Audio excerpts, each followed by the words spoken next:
Welcome, everyone. This is the ESOP Guy, and we are on this journey to an ESOP. This podcast and our YouTube channel actually is designed to be a resource to help you navigate through the complexities of an ESOP. So I wanted to start off before we jumped into today's episode to announce the upcoming panel discussion and presentation that we're going to have. It's called The Anatomy of an ESOP. We're going to have that on March 30th at 11 o'clock Eastern Time to 12:15 Eastern Time.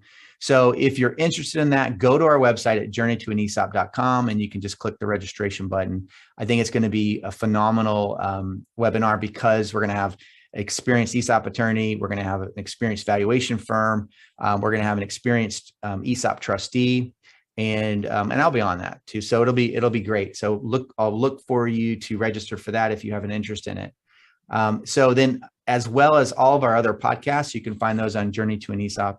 So please do that. As we think about today, one of the major issues that exist in terms of how we set up an ESOP is really coming back to the idea that a lot of people are looking to the ESOP to support and strengthen their retention of key employees and all their employees, really, just to continue to be able to meet the demands of growth. One of the things I've seen this week alone is I've had 8 meetings with companies, and that seems to be every single one of these meetings. That seems to be one of the things on everybody's mind when they're thinking about it. Now, every ESOP, client and every ESOP transaction is unique and different, but this is a very big driver for why companies want to go through the ESOP process is to retain their people. And one of the things I always tell people is that it is not, you have a good culture. ESOPs do a great job of making it a better culture, but there is work that has to be done to establish an ESOP culture and to really strengthen your employee group. And so I wanted to get into this topic today with Jim Bado with Workplace Development. Jim, welcome to our podcast. Thanks for having me, Phil. Glad to be here. Great. Thank you so much. So Jim's here because his company, what they do is they specialize in helping ESOP companies go through that process of building a strong culture and getting the most out of that issue of retaining people, motivating people, building strong ESOP cultures. So with that, Jim, can you give us a kind of a brief background on yourself, of course, how your company does kind of direct itself and be a solution to that issue? Yeah, great. Appreciate it. So Workplace Development specializes in communication, training, ownership culture development for ESOP companies. And, Phil, I've been at it for more than 3 decades now, working with companies across the country, really to, I think, maximize the benefits of employee ownership, just like you're saying, right? So how do we get the most out of this benefit? How do we engage people in their jobs every day and get them to think and act like business people, right, in their jobs to help us improve the company and better themselves? And I think one of the unique things that we bring to it is that's all we do. So we're 24/7 on communication, training, ownership culture development. We understand the legal side. We've been in it for so long, right? We understand the role of the trustee. We get the valuation stuff. We get the admin, but we don't do any of that stuff. We're just coming in to help you make the most of your employee ownership plan. And I think we're unique because we're like the only firm that just does that. There's other firms in the space, but they do nonprofit consulting, which is great. They may have a membership organization, which is good. They may be professors. We're just 24/7 consultants to ESOP companies. And I can say this, I think we're kind of Kool-Aid drinkers on it, Phil. We love it. That's what it's all about. I think we're all Kool-Aid drinkers at this point. There's some people that listen to this podcast all the time. So I know they're drinking the Kool-Aid, but there's a reason, because it is true. And so I love what you guys do. And one of the things I was going to point out is you're in Ohio, right? Yeah. Yeah. And so you guys probably have clients all over the country. And how does that work from a geographic support standpoint? How does that work in terms of helping your clients? Yeah, we do have clients all over the country. And so a couple of ways. One is, we'll go on site and work with the client if that's how they want to do things. And of course, we do a lot of virtual services also. Later today, I'll be doing a virtual rollout for a company out in California, just because that's the way they want to do it. COVID's changed that dynamic also too. Mm-hmm. But we also provide support services kind of back office where clients utilize our materials once we customize them, and it comes directly from the client. So we're not on that. We got video production capabilities. And I'm not going to say we're a video house, Phil, like we're not going to be doing a Netflix kind of thing, but to communicate, your statement or, to help you on the rollout or the announcement, because you want a consistent message from the leadership. So we can do that for people too. And so I think it's like kind of the companies you're working with, right? How do they get the most out of this thing when they set it up? Yeah. And that's one of the reasons I wanted to do this episode, because what I see is there's a lot of professionals that are doing the support to set up. We have, what I do in terms of ESOP formation, the attorneys and creating the plan documents, the trustees and doing the transaction. But what you don't see, which I think is such an important part of what you guys are doing, is a lot of companies that are geared to that and having that as like 24/7, like you said, a specialty. I believe it's a huge need, because I've done the rollout meetings. I've gone to my clients when we finish and it's a celebration. But then there's this, without what you guys do, there's this gap that happens that has to be filled. And, so before we get into the filling the gap, tell me a little bit, like, how do you guys approach the rollout meeting? What significant things do you want to try to communicate at that first stage where we announce the ESOP and everybody's like, wow, we're an ESOP. What's that? Yeah, great question. To me, there's three things you want to work on in terms of the rollout. And before I share those, let me just go back for a second. Because Phil, this, you're working with people, helping to set up the ESOP, and you got a great process that you use with people to get them through it. And most companies that we work with, so the leadership's been working on this thing for 6 months or sometimes 2 or 3 years to put the ESOP in place, right? That's true. So by the time they get to the rollout, they understand it, they get it, they know what it's all about. But they forget often that the employees don't know anything, right? They haven't heard anything about the ESOP. They're starting at square one.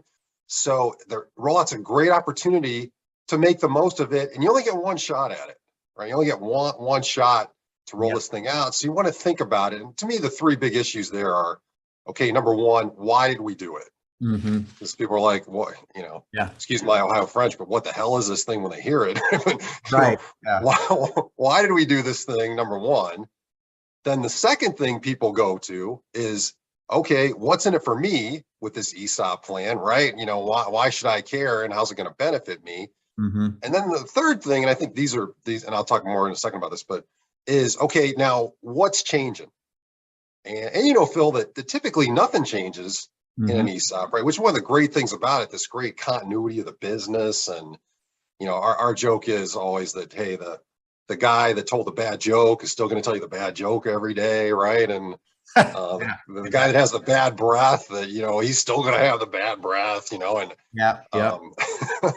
but and some people, like, one of the things I always tell people too is like, look, it's like, what is an ESOP? Like, for you to be an owner, does it mean you can go now into your boss's office and sit in his chair and say, hey, I'm an owner, right? Tell them. So I don't know. I mean, that to me is important too, because there's a reality to it that they need. Yeah, it's great. And what's in it for them is great. But what is, like you said, what is changing? Sometimes you just got to make sure that, hey, people, this is like day to day still the same, but it's still phenomenal news. And this is why. Exactly. I agree. And that roles and responsibilities discussion, we do a lot of work in that area. You're exactly right, because people come in with their own notion of ownership, and typically it's own my house, own my car, and, and they bring that to the company, and they hear you're an employee owner, and they assume things. And some people are on track with kind of like assuming it's going to be about us working together to build wealth, and things aren't going to change. But other people have that. I'll just say it this way, I've always hated Jim Bado. If I can finally fire that SOB, now here's my chance. I'm the owner, right? Yeah. And then that leads, in our perspective, in our experience, Phil, in the 3 decades we've been doing this, to unmet expectations. I thought it was this, it's not that. And the leadership can have those too. That, hey, I thought people would buy into this thing. You're getting the ESOP plan for free. What don't they get about free, Phil? I don't understand this. And people don't, because it's confusing to them. It's complicated. Nobody gets something for nothing. Somebody's ox is getting gored. It must be mine.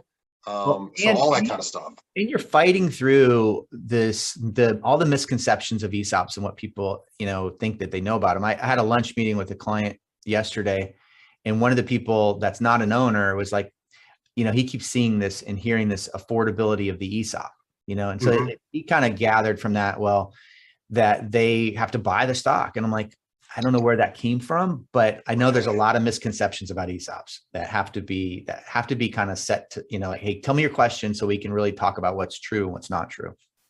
Absolutely. I agree 100%, and on that roles thing, Phil, what we like to do, and I just did this last week with the leadership team in a company, we like to walk through, okay, what does it mean to be an owner in our place? Let's actually define that, put something together. And then once the leadership gets on the same page, let's go to the employees and ask them what they think. Because you and I both know that if we're creating something, we're going to buy into it more rather than somebody dictating to us, here's what it means. And in my experience, the interesting thing that I found in kind of doing that activity is that people come up with the stuff that the leadership wants. It's being accountable. It's being a team player. It's serving our customers. It's building wealth long term. They're going to come up with the same things that you as a leader, want them to come up with. If you give them a chance, though, to generate it themselves. Yeah. And then we hold each other accountable to it, right? Rather than, oh, the boss told me this is right. Anyways, it's that culture change, right? That's what it's about, the culture change. It is about that culture change. When you look at, so if we move past the rollout and you look at what's ideal for a company, a brand new ESOP company, in terms of the work that you guys do, and like in terms of how often do you, like, what would you recommend to somebody saying, like, how often should I talk about the ESOP, and what should we do specifically in the first year outside of the rollout meeting that would be impactful to us? What are you guys seeing in that level? Yeah, great question. So for us, I think talking about at least once a quarter is important, especially in that first year. And you got to work on repetition, because we all learn as adults through repetition. And we also learn as adults on things that we need to know. So we're not interested in stuff that really doesn't apply to us. So as you do the communication, you think about, okay, where's this person's head at, or, employees in general, and how do we get them information that connects to them and they can understand on a personal level? And we have some clients that do more than that. They're going out once a month with like a little, we do kind of email or text ESOP nuggets, we call it, right, to people just to remind them this is in there, or a quarterly newsletter. And I want to emphasize just people, make sure that's personalized or customized to your company, because people want to know about your ESOP. Sure, ESOPs in general are interesting, but hey, how does this thing affect me? Again, why do we do it? How does vesting work at our company? How do I earn shares here, right? What's our formula for participate? All those kind of things that affect me rather than ESOPs in general. And working toward me, Phil, that first statement, right? So you want to build toward that first statement. Then I think that's a great point to really drive it home, right? Because I got something, I got an itch to scratch, and I'm looking at. Is that what you find with your people, that first statement's a big kind of? So let me open that up a little bit deeper, because people, again, sometimes they listen and they don't even know what we're saying about, like, what that means. Yeah. So you have a company that goes through ESOP. That means they sold their company. Now the ESOP owns it, whether it's a partial or 100%. And then in the first year, what's going to happen is there's going to be an allocation of stock from the ESOP trust into the participants' accounts, which are your employees. And then at one point of the year, the third-party administrator is going to issue a statement that shows how much stock that they have and what is it worth. And so the very first statement is, as Jim's alluding to, is this, tremendous opportunity for it now to take on a reality. Like, we've talked about it, and someone like Jim has maybe explained why and what's in it for you. But at the same time, it's not real until they actually see that, right? And so that's what we mean by the first statement. Yeah, that's a great explanation, because, and then seeing the first stock value, right? And we always talk about it as kind of a stake in the ground. Yep. And Phil, if you're doing, if you're borrowing money, you're doing a leveraged ESOP, be a partial or a majority, typically that first value is going to be low. And so we like to share examples with companies. Okay, hey, you only got $1,000 or sometimes a few $100 in your account because value's low, but you stay with us, right? It's going to build for you. And we like to talk about, hey, an example, like these guys were at $7 a share year one, year four, they were at $32. And you've seen that, Phil, right? How fast it can It goes fast. accumulate for people, it's amazing. Crazy. I always like the second year, because the second year we have the first statement, and then we have the next statement, and then we can show the delta, and hopefully the delta is positive, Hopefully, right. Now, most of the time it's going to be, and I say that kind of like, tongue in cheek, because the debt's going to be paid down. You're going to be paying down debt, and you're going to be guaranteed some level of increase. I have a client who had, with a lower enterprise value from the first year to the second year, but they had debt paid down, so they were still up by $2 a share. Yeah, it can be significant, right? Yeah, it's significant. This year they're up by $9 a share.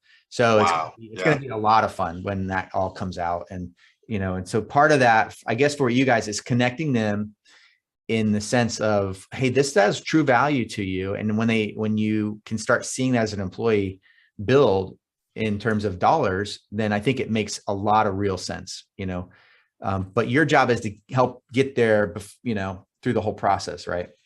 Yeah, exactly. And we talk about building a line of sight. That's what we always talk about. So what's my line of sight from my daily job, to our company's success? And then how does that connect to the ESOP and stock value? And for each company, that's going to be a little bit different, right? In terms of making that happen. And for us, often it's talk about things people do in their job every day. So successful ship rate, like let's watch that, because that's going to drive, right, our success as a company. Or a call center, right? Kind of call volume, drop calls, that kind of thing. Or if you're in a manufacturing environment, safety, or scrap, that kind of thing, right? So what are those things I have control over in my daily job? Let's have people understand those better and how they drive our profitability, right? And that creates our stock value. So it's kind of building those things together, right? Those linkages, Phil. Yep. Tell people get it in terms of ownership. I like the line of sight concept. I think that's really a good way to verbalize that. Like those are great words to describe it. What do you do with you got a blue collar company versus a white collar company? And we kind of we all know what that means, right? So you have one company that's all educated, college, right. And then you have another company who they work really hard, they're with their hands, and they're in the manufacturing plant or whatever. How do you approach those two different types of demographics? Yeah, great question. So for us, what we do typically, we've got a process we use with companies.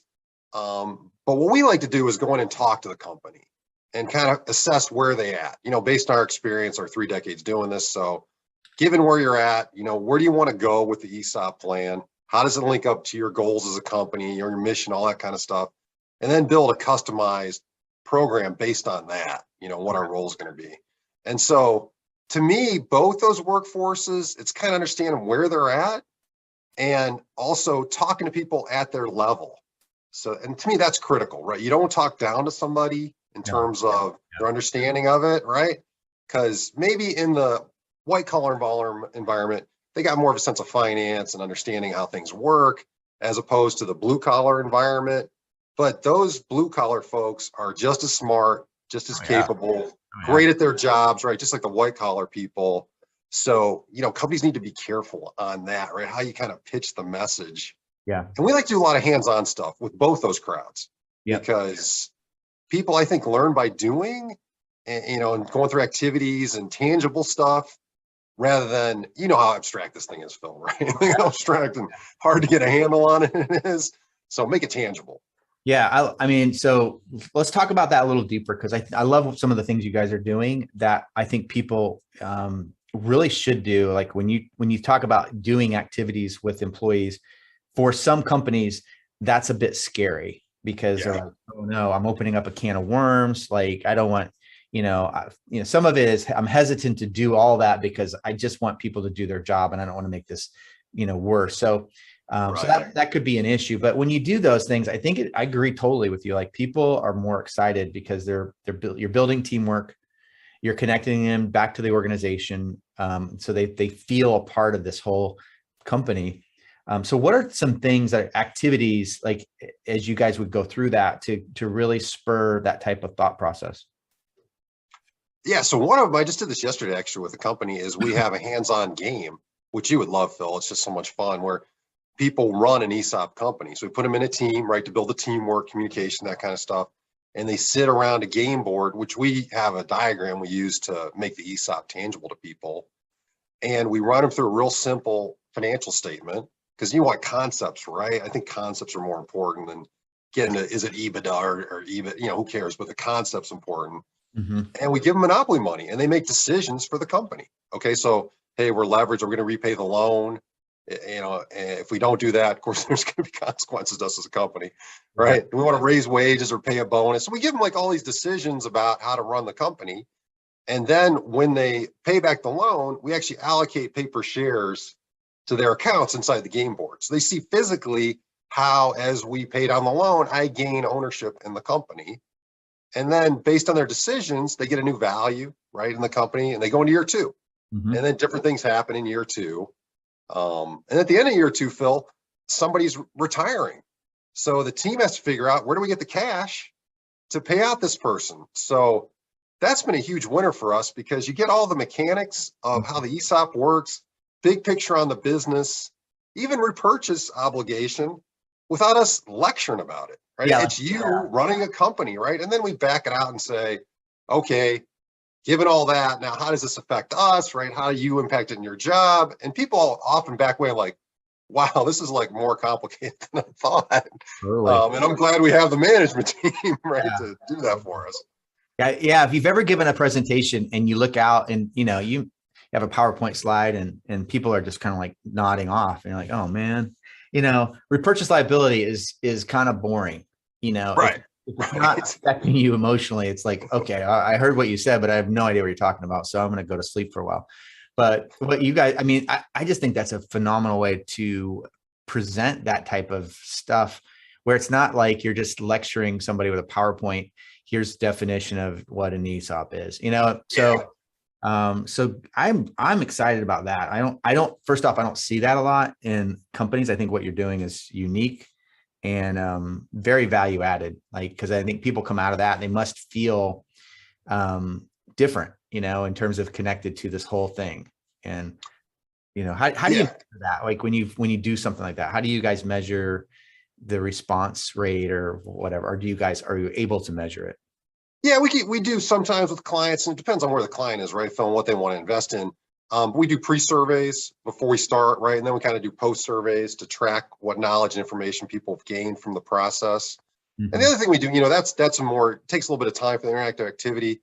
So we develop like shorter things too for annual meetings to kind of supplement what's going on in that meeting, where we can engage people. I'll give you an example. We got a call from one of our long-term clients for their annual meeting last year. And they said, hey, we're having a challenge with safety. They're a manufacturing company, right? So, safety issues, things like that. Can you guys develop an activity that would help people connect that to stock value, right? Because those costs are real, right, at a company. Mm-hmm. So we work with them to build a customized activity where people actually had to make choices about whether to invest in safety or roll the dice. We have big fuzzy dice, Phil, you'd love this, right? So roll the dice. We're not going to invest in safety. Yeah. And then different outcomes came out based on what their decision was. And, they had money, so they had to spend it to invest in safety. And the goal was to make the most money. Yeah. And just like in a real company, and I think this was one of the winners about this project, sometimes you invest in safety and nothing happens. You kind of avoid something that might have happened, but you don't really see the impact of it. Mm-hmm. And other times you don't invest in safety and nothing happens. Yeah. Right? The guy doesn't trip or whatever, the gal doesn't, hit the machine. Anyways, so that was the activity.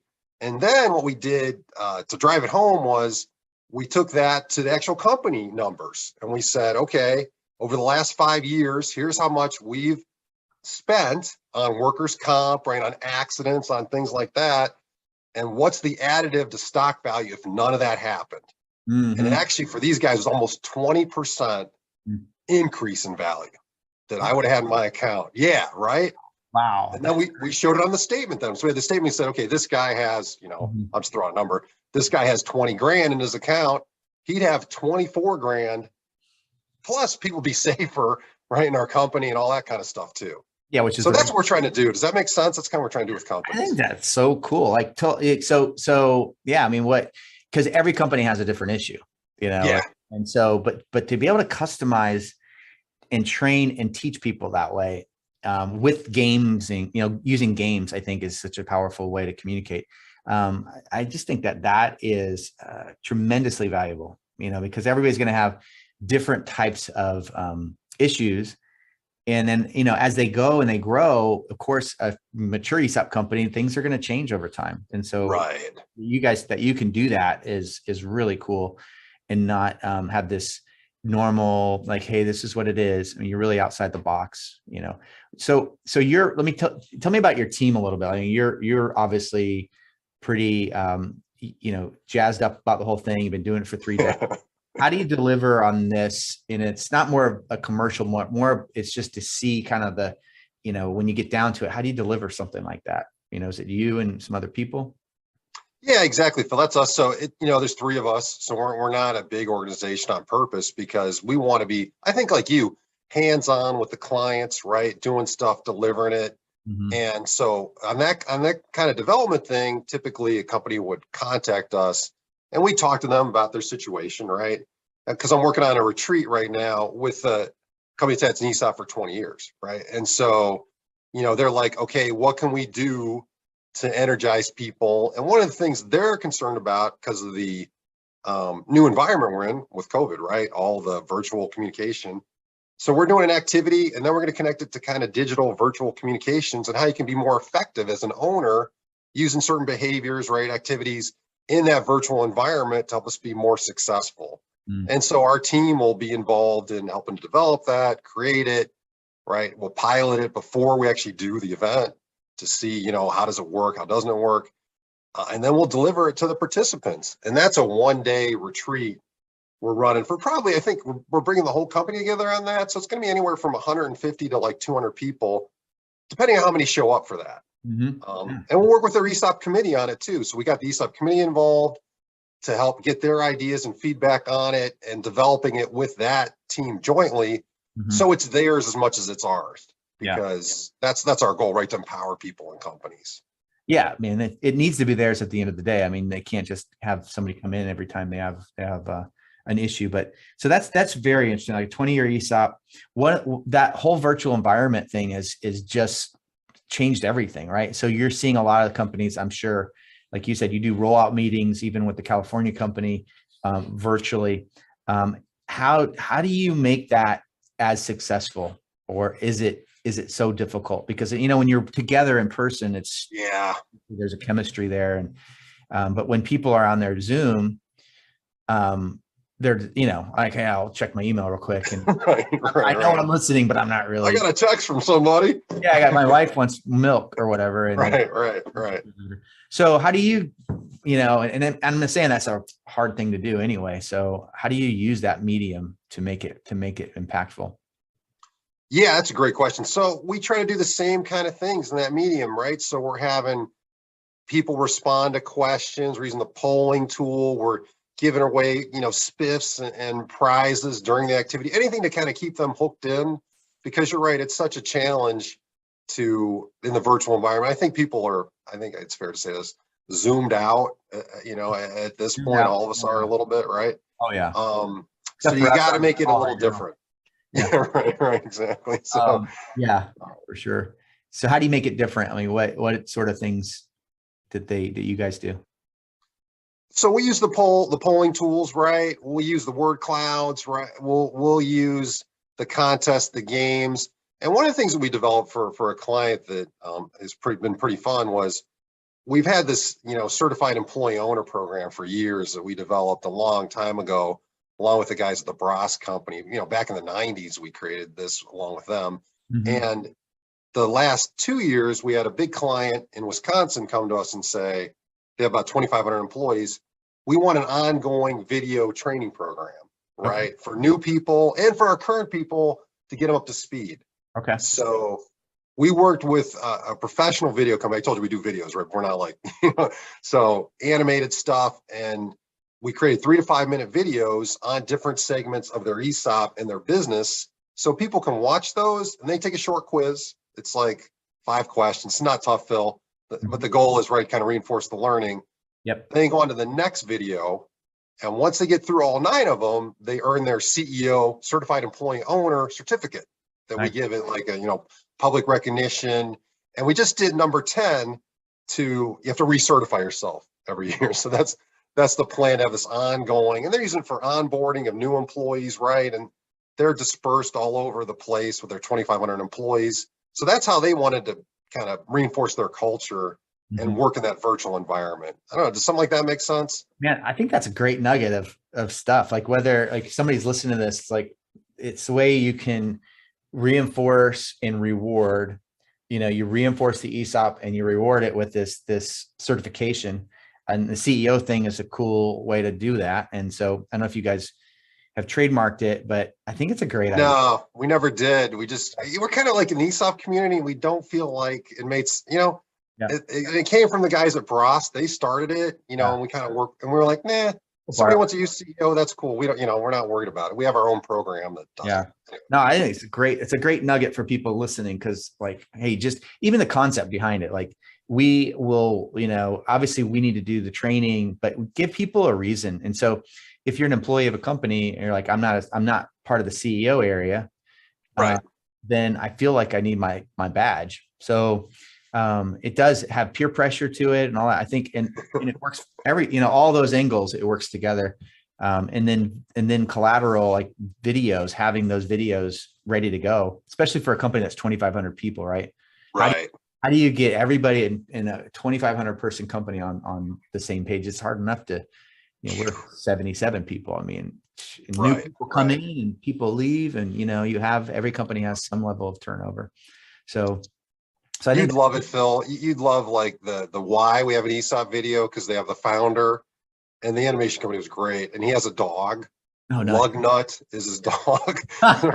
So the dog is actually in the video, right? An animated little pit bull. Anyway, so it's just fun, right? It's fun stuff. Yeah, totally. What if do you want to mention at all the Mitchell project you're working on?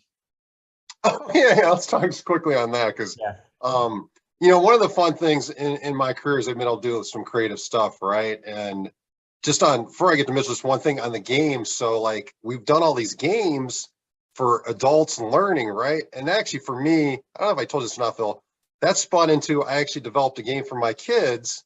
And then I was able to license that to Learning Resources, which is like the #1 educational company in the country that does, that was on like learning the planets and the solar system. Anyways, so that led to like 3 more games. And then that like populated back to the ESOP world, that kind of stuff I learned over there, I brought it back. Yeah. So the comic book's another one of those for me, right? That we're trying to develop this ESOP story I got this fantastic German illustrator who's doing the story of Mitchell's War. And if you want to support it, listeners, go to LinkedIn, type in Mitchell's War, follow us, or go to Facebook, type in Mitchell's War and like us, because we're trying to get a publisher for this ESOP comic book. And so that's the story. It's a story of an employee buyout. Of course, we have to have the comic book stuff, right? So there's a giant conspiracy, right? There's black ops soldiers. I'm sure. I mean, it's got to be a comic book, right? And have a lot of fun. You got to have a bad guy, and right. Yeah, I think there's no other ESOP comic book, so I think, right? So it's been a blast, and it's been a blast for me. And actually, again, right? So I'm doing this stuff with the illustrator, and we're getting the pages colored right now. And that's actually now coming back into my ESOP work with, hey, we should be doing more, again, visual stuff with people and having them to think through things that way so they better understand the ESOP concept. And so that's been a blast, the cross-pollination and the synergy. And I think you see that in your business too with the stuff you do with companies. Yeah, for sure. And one of the things that stick out to me, just as an observation, like you have been able to build your career and business that you do around the idea of I'm going to have fun at what I do. Yeah. I mean, that's so evident. And the reason I bring that up is partly because I think it's awesome. And I applaud you for that, because I see so many people drudging through every day of their business life or whatever they're doing for work. And I'm like, you don't have to. I mean, do what you do. But I think also it says a lot about the idea behind the culture of an ESOP and how what I love about ESOP companies is that they can retain a great culture. And if they're having fun doing what they're doing, they're still going to keep having fun. And when you compare that to, I had to sell my business to some financial buyer who a private equity group, and they got everybody's fun. Mm-hmm. It's like, why, I mean, we all need to make enough money to pay the bills, but when at the end of the day, it's just not worth it. So I applaud your ability to go and do something so creative. The comic book thing's phenomenal. And then just be a spokesperson for ESOPs like you're doing. And really, you are really helping people. Thanks, Phil. I appreciate everything you're doing on the podcast to get more employee owners, right? I mean, it's just fantastic, the stuff you're doing, and it's truly wonderful. And, on that thing, earlier this week, I was running a retreat for ESOP committee members. It's a company with multiple divisions. And for the first time, they brought them together for like a summit meeting. Oh, really? And Phil, you would have loved it. I mean, just the energy and the excitement and the enthusiasm. People were saying to me like, hey, I love the session. I was like, you guys are the ones that are making it great. I just kind of created the structure along with the company and I'm facilitating it. Mm-hmm. But you just that energy. And when people get it, you know what I mean? Like they get ownership and they get excited. Yeah. Then why would you ever want to sell your company to somebody else when you can do that and have this legacy that you pass on to the people that help you build the company? Anyways, Kool-Aid, Phil, Kool-Aid. It's Kool-Aid, but I think it's true. Why? But you're not going to spend that money anyways. To be honest with you, they have more money than they could ever spend. So why not do an ESOP? But I think when you do and are exposed like you are and I am, with that type of energy, I think it's contagious. And I think that's part of the idea behind the podcast is to help people to see that the ESOP is much more than just a tax strategy. Or a buyout, an exit plan, or a succession plan. I mean, it's far more than all of those things. It is those things, but it's way more than that. I think that as people realize that, then more people will gravitate towards what an ESOP is as an option for what they need to do. Yeah, I think it's great what you're doing, Phil, to expose more people to it and help them see the benefits of that, right? And we know it's not right for everybody. But for a lot of companies, man, it's a great option, and they don't know about it because we don't have people like you, Phil, out there doing the marketing. And I blame myself for this too because I've been in the industry for 30 years. So, boo Jim Bado. But I love what you're doing because you're exposing more people to the concept, and those that are attracted to it, I think they'll go forward, right? And they'll be the great ESOP companies that you'll be talking about on this podcast in 5 or 10 years. Absolutely, right? Absolutely. So if somebody needs to find you, Jim Bado, how do they find you? You can go to our website, so workplacedevelopment.com, and that's all one word, workplace development, and you can see, and we're all ESOP on there, right? So you'll definitely see what we're all about. Cool. You can email me, it's the letter J, Bado, so nice short name, at workplace development, or call, that's fine. We still take calls, that's okay. You take phone calls? We still take them, right? And my office is 419-427-2435. So one more time, because I want to do the proper marketing, Phil. 419-427-2435. But watch Phil's, if you're interested in ESOPs, watch Phil's other podcasts, right? Talk to people about it. Go to a local ESOP conference, meet some people from ESOP companies. And I think you're going to be like, wow, you'll be wowed by it if it seems like it's something that's for you. So yeah, think about it. Excellent. Well, again, thank you so much for joining us today. And I think it was very interesting what you guys are doing. So I appreciate your efforts there as well. Thanks for the opportunity, Phil. Really appreciate it. And thanks for everything you're doing to get the word out there. We need more Phils. So thank you, Phil. You're welcome. All right. So for everybody else, we'll look forward to our next step on this journey to an ESOP. Have a wonderful weekend. Thanks. Bye-bye.